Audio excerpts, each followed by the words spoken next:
So those are all the fronts, the stunts, and the twists, basically. Okay, I'm cruising through this. We're going to try to get through all these slides, and then time for your questions. But developing a blitz game. You talk about concepts now. Okay, when you talk about 4-2-5, you got basically got 4 guys hovering around. This can be the same exact thing in a 3-4. Okay, so we have our, for lack of better terms, bullets. This is what TCU called them. Bullets. The 2 backers are going. Smokes. The 2 safeties are going. A dog is 4 off an edge. Pretty simple, right? And then you got your 5-man package. We won't talk about that today. The bullets. So linebacker pressures in some way come up the middle, right? So we're going to be, if you put all this stuff together now, the ends. As soon as you say bullets, you teach them concepts. As soon as you say bullets, the ends are thinking, okay, there's a blitz coming up the middle. I don't give a shit what it is. I don't care if they're crossing, if they're hitting it. It doesn't matter. All they need to know when they hear bullets on their watch or see it is that they need to keep contained. Okay, that's all they need to know. So here, if you look at outlaw. You have outlaw, they're coming in. You have Indian, okay, so outlaw Indian, they're coming in, and then you got bullets B. Okay, pretty simple. Tight G out. So we have a tight G, so the tight end's over here, so we're sending Liz. They're just going to the out, he's already in that gap already, out, and then we have the linebackers, bullets AO. A gap, opposite A gap, okay? So, we'll read those a little bit too, we can talk about that later. Edges, smokes, edge blitzes. These are just the safeties now, safety smokes. So now, the ends know, these guys know they're going to be controlling the A and B gaps regardless. The Mike and the Sam know right away that, hey, my A and B gaps are going to be covered. I'm getting edge pressures, so I got to make plays in C gaps, basically, if it's a run, okay? So this would be a tight G, or pinching all these guys. It's a double smoke, okay? Not one of them smoking, but both of them double are smoking. Okay, a tight G Indian, double lion. Lion means loop. Okay, so now it's basically ends are charging upfield, and then the Baron and the Hornet are coming underneath. Okay, so we get the tight G Indian on the inside to cover the A gaps. Okay, very simple, right? Your dogs are 4 off an edge. Dogs are basically you can run your dogs from a tight, the split side. You can go from wide to short, left to right, or you can take a star dog. So if you wanted to take, hey, we're going to blitz wherever that H-back lines up, that's where we're hitting it. Okay, that's where we're going to run the dog into every single time. Again, Whitewater, we ran a shitload of dogs against Whitewater a lot of times with their power schemes. Tight G Army, so you set it to the tight Army, everybody's going away from the tight end, and you have a T dog, so wherever the tight end is, those safety and linebacker to the tight end are blitzing B gap. B gap, and he knows he's just coming off the edge blitz rules.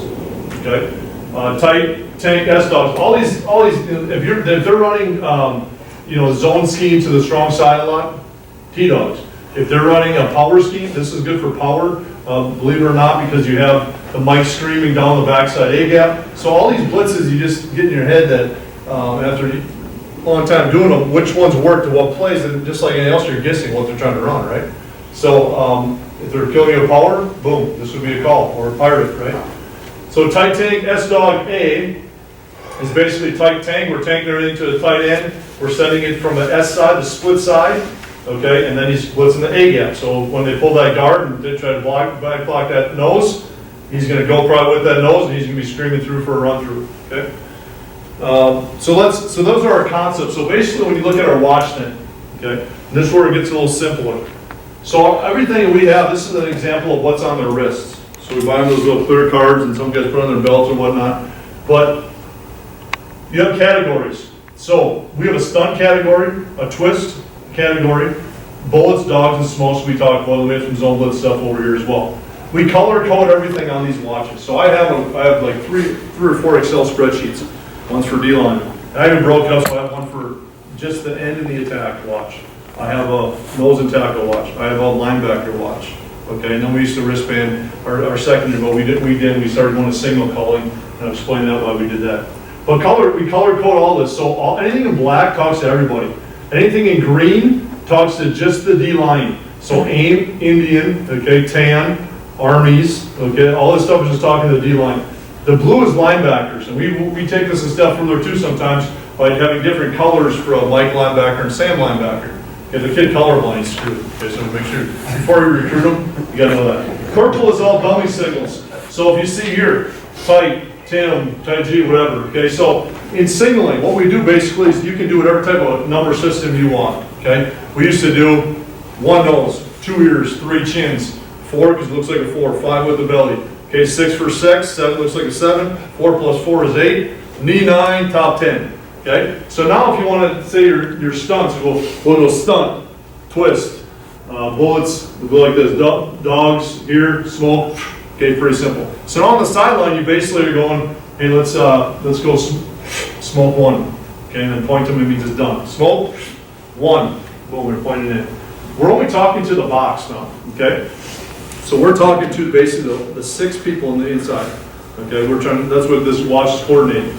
The back end, they're signaling, hey, let's go double, and they would have a different signal for smoke. They could use the same one, double smoke, or double smoke they used to go, okay? So now we have 2 signal callers on the sideline, 1 signaling to the front 6 and 1 signaling to all the 5 D-backs, okay? So now, trust me, it's very easy to pick up signals in our column. We have a guy designated in a box. All he does is pick up signals.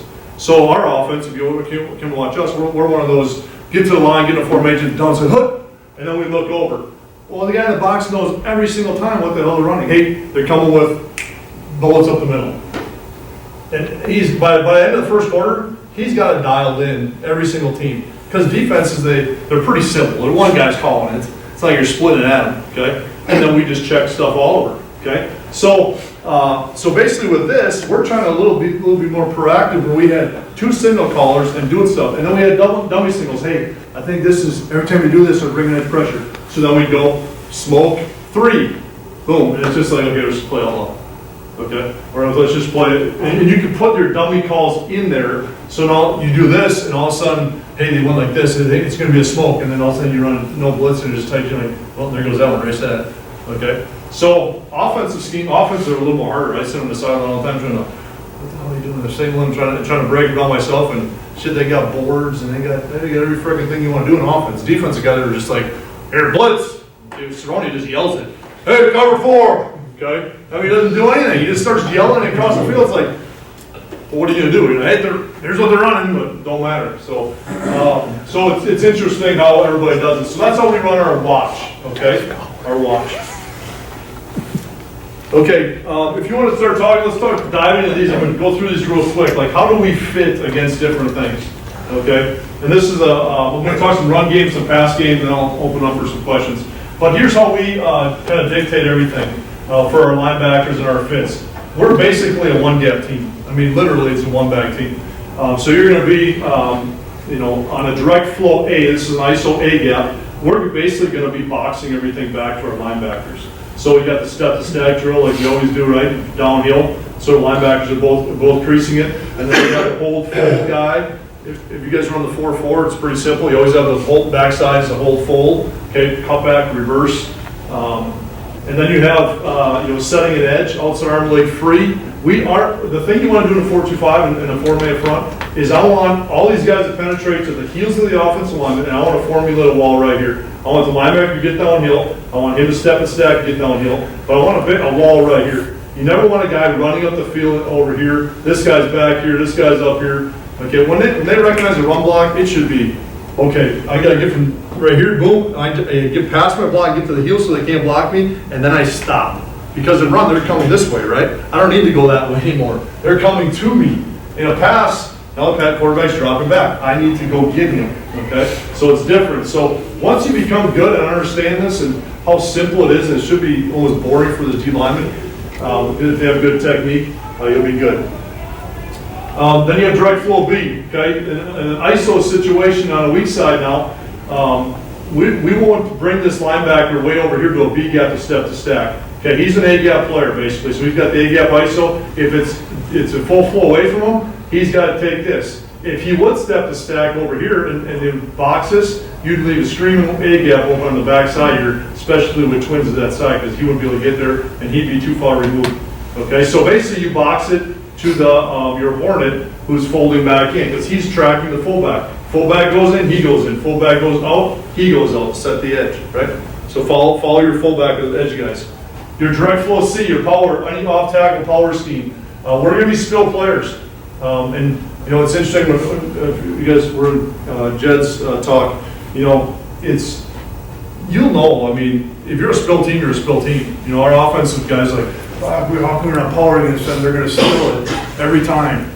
Fucking log his ass and run outside. We know if you're a spill team, just fucking let them spill. Who gives a shit? Just counter it. Okay, so you know, we're a spill team. Very seldom we box, but we'll mess around with these guys a little bit too. Like if Joe was talking, we played Oshkosh, and you know they do the same type of offense, and we come up and set an edge, and they just run us up to mom's in the stands. We'll play games with them. We'll run a cut where he shows that he's going to box it and slice underneath them, and have that overlapping guy make him right. But for the most part, we're an edge set team over here. Any type of pull call, pull. It's very simple in this scheme. When you get a puller, he says pull, he replaces the buddy's gap. If it was this side, he replaces the buddy's gap. Okay, pull scheme, very simple. That's all you need to know there. Anytime you get a pull call from your buddy, those linebackers, all you have to do is stream off the edge of the box and get vertical. That's it. Spill everything. Okay, so it's pretty simple fits for those guys and linebackers. Fast flow, again. You're just basically doing a mirror drill. You want to stay inside on that football and force everything because we do have edge setting in the 4-2-5, right? We want to box everything. We're not like a 4-3 where we spill with our overhang guys and run alleys with the two high safeties. There's only one high safety.